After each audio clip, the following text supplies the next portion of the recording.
نماز، اس کا روزہ اور اس کی بندگی اللہ کی بارگاہ کے اندر قبول و منظور ہے۔ اور یہ کتاب وحدت امت مرکز الحرمین الاسلامی ستیانہ روڈ فیصل آباد پاکستان سے بلا معاوضہ طلب کی جا سکتی ہے۔ اس کتاب کو منگوائیے، پڑھیے اور اپنی اصلاح کیجیے۔ جی مولانا، ایک اور سوال ہمیں جہاد ہی کے حوالے سے موصول ہوا ہے کہ آج کل مختلف محاذوں پر افغانستان کے اندر، عراق کے اندر اور خود ہمارے ملک کے اندر خود کش حملے ہو رہے ہیں، ان کے بارے میں شرعی اعتبار سے ہم کیا کہہ سکتے ہیں؟ اس طرح کے منشر اور غیر منظم گروہ جن کا کوئی امام نہیں، سربراہ نہیں، اپنے اپنے طور پر لوگ یہ کام کر رہے ہیں، یہ دین کی نگاہ میں کوئی صحیح کام تو نہیں نا۔ یہ انتشار ہی ہے، فساد ہے زمین میں برپا کرنا، جس کا کچھ نتیجہ نہیں سوائے اس کے کہ مسلمانوں کی شامت آئے، یہ بدنام ہو، دنیا کا یہ اقتصادی قوم ہے، اس کے سوا کو ملتا منظم ہو، حکومت کام کو اپنے ہاتھ میں لے کسی طریقہ سے کام۔ خود کش حملہ بذات خود حرام نہیں ہے، مگر یہ جو ہے کہ بے موقع خواہ مخواہ بے گناہوں کو مارنا، اپنے ملک میں جو دوسرے ملکوں کے سفیر ہیں ان کو مارنے کا کیا حق ہے؟ سفارت خانے پر جو حملہ کرتے ہیں کیوں کرتے؟ جا کر وہاں امریکہ کے ماریں یا جو کرنا کرتے پھرے، وہ بھی اصل میں تو اسلامی حکومت کا کام ہے۔ ورنہ اپنے ملک میں جن کو آپ نے امان دی ہے وہ حکومت کی پناہ میں ہوتے ہیں کہ حکومت کہتی ہے یہ ہمارے ملک میں سفیر ہیں دوسری حکومت، ان کے ساتھ غداری اور ان کے ساتھ ظلم، دین اس کو کہاں برداشت کرتا؟ بلکہ جو لوگ دوسرے علاقوں میں جا کر آباد ہوئے ہیں، انگلینڈ میں، امریکہ بلے، وہ بھی پابند ہیں کہ جو وہاں کے قوانین ہیں وہ ان پر شریعت ہے، سوائے جو چیزیں حرام ہیں، باقی جو ملکی قوانین ہیں نا وہاں وہ دین کی روشنی میں، ملک کے قانون نہیں، اب ان کے لیے دین ہے کہ تم نے جب استعمال کیا، اس حکومت سے ویزا لیا کہ ہم آپ کے ملک میں رہتے ہیں، اس میں یہ خود ہی عہد آ گیا کہ جو قانون آپ کے ہیں ان کی اطاعت کریں۔ اس لیے باقاعدہ شرع اسلامی میں مستعمن کے لیے یہ صاف لکھا کہ جس ملک میں رہتے ہو نہیں وہاں کے قانون منظور، ہجرت کرو، وہاں سے چلے جاؤ۔ یہ کوئی تماشا ہے کہ رہتے وہیں ہو، کما وہاں رہے اور ملکی قوانین کو توڑتے؟ تو دین کو بدنام کرنے والے لوگوں نے نا اسلام کے بارے میں بہت غلط تصور لیا، ایسا جہاد کوئی نہیں، نہ یہ کوئی بات۔ آپ کی بات سے بات چل رہی ہے کہ اب 2 دن پہلے ہمارے ملک کے اندر امریکہ کے صدر تشریف لائے، ظاہر ہے کہ ہماری دعوت پہ آئے، ہماری مجبوریاں یا سہولتیں جو بھی ان کے ساتھ تعلقات ہیں اس حوالے سے وہ یہاں آئے، اور آپ دیکھیں کہ پورے پاکستان کے اندر اس کے رہنے کے لیے کوئی محفوظ جگہ نہیں تھی سوائے اس کے کہ وہ سفارت خانے کے اندر قیام کرے۔ بچوں کے ساتھ جو کرکٹ کھیلی گئی ہے وہ بھی سفارت خانے کے اندر، اور وہ این جی اوز کے ساتھ جو ملاقات ہوئی ہے وہ بھی سفارت خانے کے اندر، اور جو رات بسر کی گئی ہے وہ بھی سفارت خانے کے اندر ہی ہوئی، اور سارا اس کا اسٹے جو تھا وہ سفارت خانے کے اندر تھا۔ میں نے سنا پڑھا نہیں انہیں دونوں اور اخبار یہ کہ حقیقت 5000 محافظ وہاں اس کے ساتھ آئے اپنے اس کے فوجی۔ یہ کوئی طریقہ؟ آپ نے اگر کوئی کام کرنا ہے تو کوئی دین کے مطابق پہلے تنظیمیں بنے، کو اپنے ملک کی اصلاح کریں، دباؤ ڈالنا تو اپنے حکمرانوں پر ڈالیں، انہیں نہ تنگ کریں، جو مہمان آتے ہیں دوسرے ان کے پیچھے پڑے کہ تم ہمارے حکمران ہو، بغیرت بنو، دین کو قائم کرو، تعلقات دوسرے ملکوں کے ساتھ خوددارانہ قائم کرو، ان کو مجبور کرنا چاہیے۔ جو آنے والا اس کو پریشان کرنا یا مہمان کے ساتھ بس کوئی نہیں، یہ کوئی طریقہ نہیں، نہ اللہ کے رسول نے ایسا کیا۔ بلکہ آپ دیکھتے ہیں مسلمہ کذاب کے 2 جو قاصد آئے جو انہوں نے حضور کے سامنے کہا کہ آپ جھوٹے ہیں، نبی نہیں ہیں، مسلمہ نبی ہے، تو آپ نے فرمایا کہ اگر قاصدوں کو قتل کرنا جائز ہوتا تو میں تمہیں قتل کر دیتا، مگر یہ قاصد جو ہے نا ان کو قتل کرنا کوئی دستور نہیں، یہ بین الاقوامی قانون کے خلاف ہے دین کے۔ وہ آئے ہیں بات سنا کر چلے جائیں گے، وہاں جا کر جنگ لڑنی تو لڑتے کر۔ تو دین کو سمجھنا چاہیے،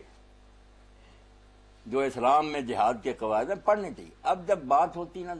حالانکہ ہر آدمی جو میرے پاس بیٹھا وہ جانتا کہ میں کہتا ہوں جس دین میں جہاد نہیں وہ دین کوئی نہیں۔ ابھی آپ نے سنا کہ ہر سال ایک لشکر جانا چاہیے، مگر اس کے لیے کوئی قواعد ہے، طریقہ ہے، تیاری ہے۔ اب حال یہ ہے کہ فاضل پرزے ہی ہمارے پاس نہیں، جو ہم خریدتے ہیں ان سے یہ تیارے وغیرہ، پرزے تو سارے ان کے پیچھے۔ پرزے تو بات کی بات ہے کہ ضیاء الحق صاحب کے دور کے اندر F-16 کا معاملہ کھڑے رہ امریکہ جائیں کے گے ساتھ ہوا، تو یہی اللہ یہ 15-20 سال گزرنے کے باوجود وہ تیاری نہیں ملے ہمیں۔ قرآن جو کہتا ہے کہ پہلے ہتھیار تیار ہو، علامہ البانی کہہ رہے کارخانے بناؤ، اپنے ملکوں میں تمہارے پاس اسلحہ اتنا ہو کہ تم محتاج نہ ہو، پھر کوئی وقت آئے گا۔ یہ کوئی طریقہ کہ خود بھی مرتے پھرو اور لوگوں کو اور بدنام کراؤ اسلام۔ جزاکم اللہ خیر۔ مولانا آپ نے جھوٹ کے حوالے سے 3 مواقع اب یہ پروپیگنڈا کر دیتے ہیں جو چھوکرے پھرتے ہیں نا، جن کو نہ الف آتا نہ ہاں مولوی صاحب جہاد کا خلاف مخالف، میں کہا تو پیدا کہاں ہوئے تھے؟ جب سے میں جہاد کا، مگر جہاد کے لیے جیسے نماز کے لیے کہ باوضو ہو، قبلہ رخ ہو، وقت پر پڑھی جائے۔ ایک آدمی ادھر منہ کر کے پڑھ رہا، اس کو بتانا نہیں کہ یہ نہیں نماز کا طریقہ، وہ کہہ رہے یہ نماز کا ہی منکر ہے، جھوٹے فروغ کر دیتے ہیں۔ جی تو آپ نے جھوٹ کے حوالے سے 3 مواقع بتائے کہ 2 بھائیوں کے درمیان صلح کرانا،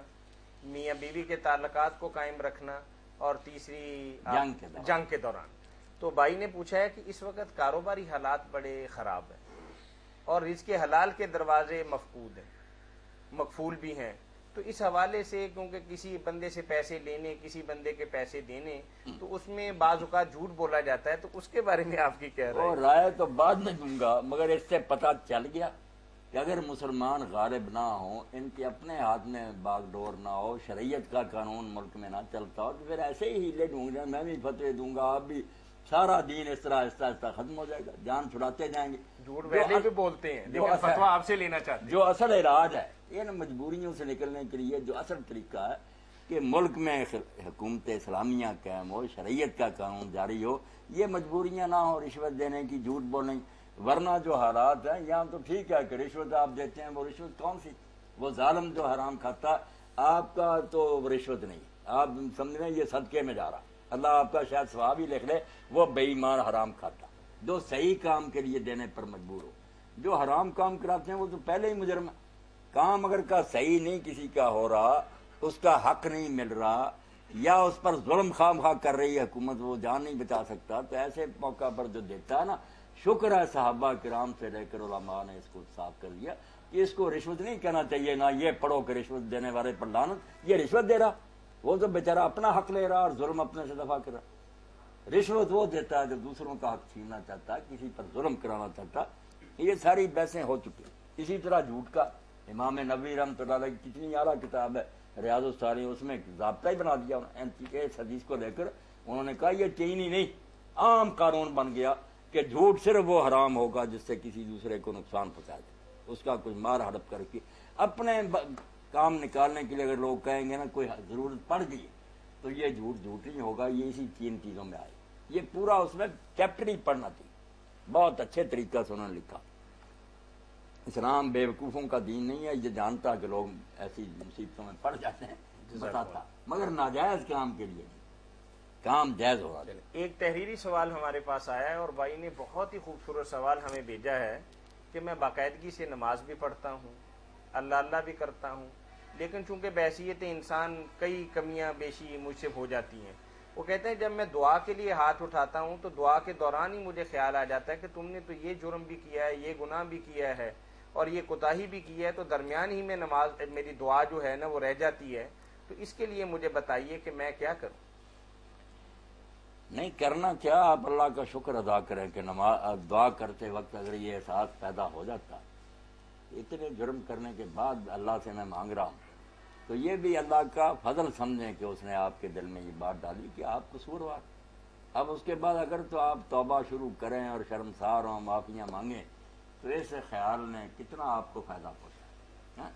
وہ لوگ جو بے فکر ہیں اور سوچتے ہی نہیں کہ ہم کرتے کیا، دعائیں مانگتے رہتے ہیں، وہ تو بڑے بد نصیب ہیں، ان پر تو مہر لگ چکی۔ دو دعا کرتے وقت شرمسار ہوتا ہے،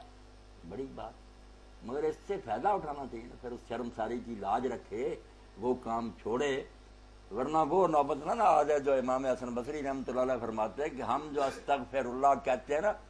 ہمارا استغفار خود استغفار کا محتاج، ہم جرم کر رہے ہوتے ہیں، اس کے بعد بھی معافی پھر مانگنی چاہیے، اور پھر استغفار کے بعد معافی مانگنی چاہیے، کیونکہ ہم اللہ سے ٹھٹھا کر رہے ہوتے ہیں، ہمارا ارادہ نہیں ہوتا کہ یہ گناہ چھوڑیں گے، دل میں یہی ہے کہ پھر داؤ لگ گیا، کرنا یہ استغفار، معافی مانگنا، مذاق کرنا اللہ۔ تو وہ کہتے ہیں ہمارا استغفار بھی استغفار کا سچی بات، نمازیں ہماری جرم ہے۔ ایسے نیک لوگ ہیں بیٹا جو عارف المعارف میں کہتے ہیں، شیخ صاحب الدین سہروردی رحمۃ اللہ علیہ کہ شیخ ابو علی الدقاق فرماتے تھے کہ میں تو جب نماز کا